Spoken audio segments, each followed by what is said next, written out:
पंचायत राज नवादा के समस्त सम्मानित जनता को मेरा पैर छूकर प्रणाम। मैं पैर छूकर प्रणाम करता हूं। यह चुनाव मैं आपके मर्जी से और आपके कहने पे लड़ रहा हूं। हमारी जीत आपकी जीत होगी। आगामी चुनाव 2021 में आप मेरा समर्थन करें। मैं आपसे वादा करता हूं, मैं नेता नहीं एक बेटा बनकर और एक सेवक बनकर आपका सेवा करूंगा।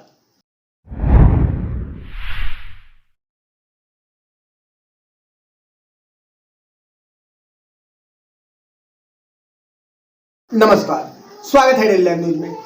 आज मैं आप लोग को मिलवाने वाला हूं ग्राम पंचायत राज नवादा के मुखिया प्रत्याशी शारदा देवी जी से। जी हां, जानकारी के लिए बता दूं, जो बगल में बैठे हुए हैं उनके पुत्र सह प्रतिनिधि चित्तरंजन कुमार बैठा जी हैं।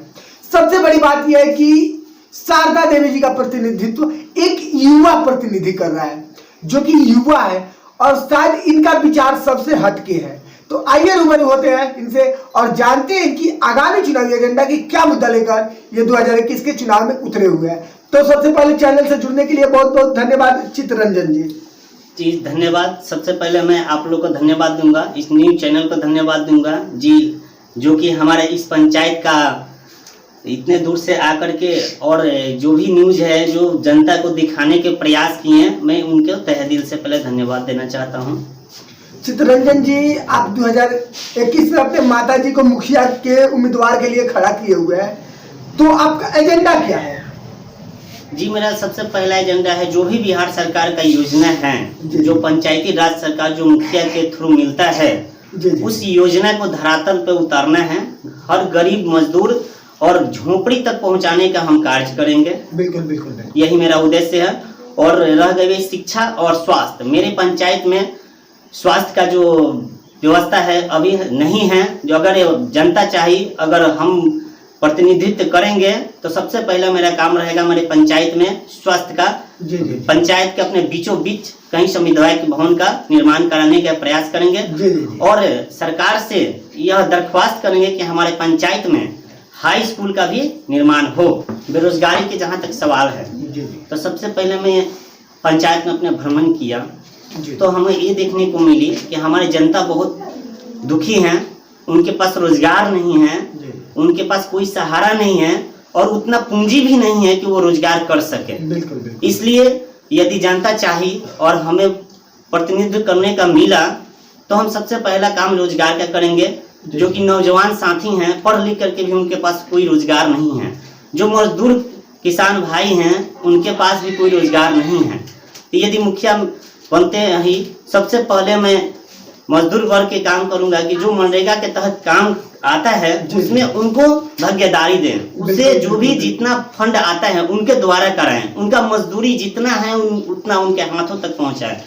और रह गई नौजवान साथियों के लिए, तो मैं यहाँ पे लघु उद्योगों का प्रयास करूंगा कि यहाँ पे मिले, जिससे कि हम भाइयों को साथियों को उसमें रोजगार मिल सके।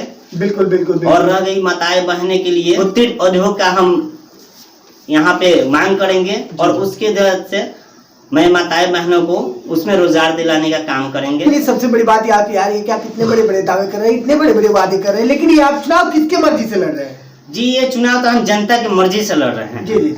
जनता की मर्जी से हम चुनाव लड़ने का फैसला किया। जनता का हमने दुख दर्द देखा। इस कोरोना काल में, इस महामारी में जो जनता के ऊपर कठिनाई बीती है, जो हमारे ऊपर कठिनाई बीती है, जो सरकार की योजना मिली है और जनता तक नहीं पहुंची है, ये चीज देखने के बाद जनता का उद्देश्य लेकर हम चुनाव मैदान में लड़ने का फैसला किए हैं। तो क्या आपको लगता है कि आप जनता की उम्मीदों पे खरा उतरेंगे? यदि जनता चाहिए, यदि जनता हमें पे विश्वास की, यदि हमें मनोनीत की, यदि हम मुखिया बने तो हम उनके विश्वास को कायम रखने के लिए हम तत्पर रहेंगे। तो इस लाइव इंटरव्यू के माध्यम से आपको आपकी पंचायत की जनता भी देख रही है, तो जनता को क्या संदेश देना चाहते हैं आगामी चुनाव 2021 को लेकर?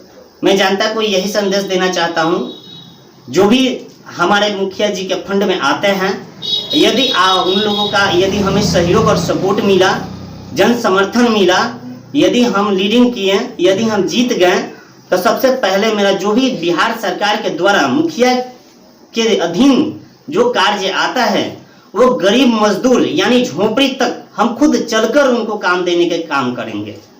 जनता से उम्मीद क्या है आगामी चुनाव को लेकर आपको? जनता से हमें पूरा उम्मीद है कि जनता इस बार बदलाव चाहेगी, और जनता इस बार बदलाव ऐसा चाहेगी कि उनका काम हो, जो भी प्रत्याशी हो वो काम करे। चलिए जी, चैनल से जुड़ने के लिए और अपना कीमती समय देने के लिए बहुत बहुत धन्यवाद। धन्यवाद।